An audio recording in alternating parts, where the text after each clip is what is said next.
Hello everyone and welcome back to Digit.com, a platform where we make life simple for management students worldwide. In this video on the subject of service marketing, we are going to cover the topic on impact of service recovery efforts on customer loyalty. Whenever service-conscious companies face a failure, they follow it with spot-on service recovery efforts. This video takes a dig at how service failure can not only be an opportunity to fix the service, but also gain loyal customers. This video also highlights the example of how Ritz Carlton has perfected the art of managing service failure and doing the service right the first time. So now let's start with the impact of service recovery efforts on customer loyalty.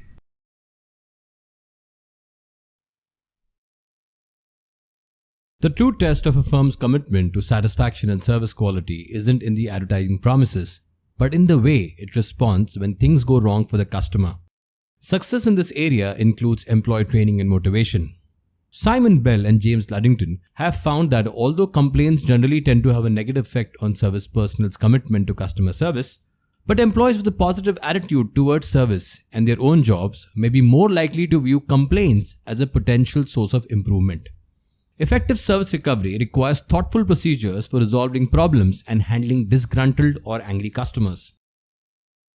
It is critical for firms to have effective recovery strategies because even a single service problem under the following connotations can destroy a customer's confidence in a firm. First, when the failure can be totally outrageous, as in there is blatant dishonesty on the part of the service provider, or the problem fits a pattern of failure rather than an isolated incident, that means again and again, or finally, the recovery efforts are weak, serving to compound or add to the original problem. Moving on. The risk of customer defection is high, especially when a variety of competing alternatives is available in the market. When complaints are satisfactorily resolved, there is much higher chances that a customer involved will remain loyal. Complaint handling should be seen as a profit center, not a cost center.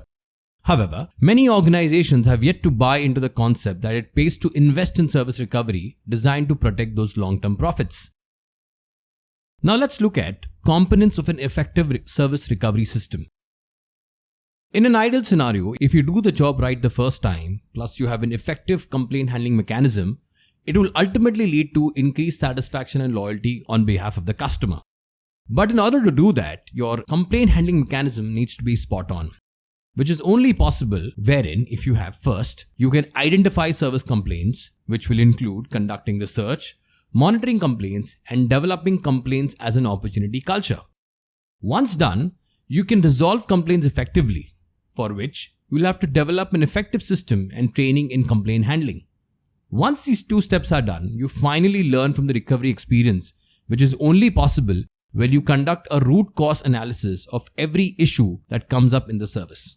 And finally, when you learn from the recovery experience, you ensure that you close the loop via the feedback, and on the next job, you do the job right the first time. Now looking at some examples of service recovery, in this case, Ritz Carlton. Ritz Carlton's unique service recovery process involves proactively searching for new ways to make their guests happy and receive outstanding service. Ritz famously imparts its employees wherein they are allowed an informal $2,000 allowance to fix service issues without having to speak to their manager. Key metrics tracked by Ritz Carlton are number of complaints, responses to complaints, customer satisfaction scores, employee turnover rates, and growth of revenue as a result of increase in quality. Additionally, Ritz also measures room inspection results, room maintenance frequency, check-in time, and use of service such as room service, laundry service, and spa services. Ultimately, all of this stems from Ritz Carlton's quality parameters.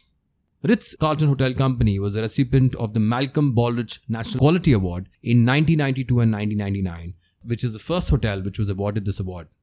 The Malcolm Baldrige National Quality Award and the Baldrige Performance Excellence Program are managed by the NIST under the US Department of Commerce. Ritz has ensured quality and improvement, implementing TQM technique and continuing the reputation of outstanding service.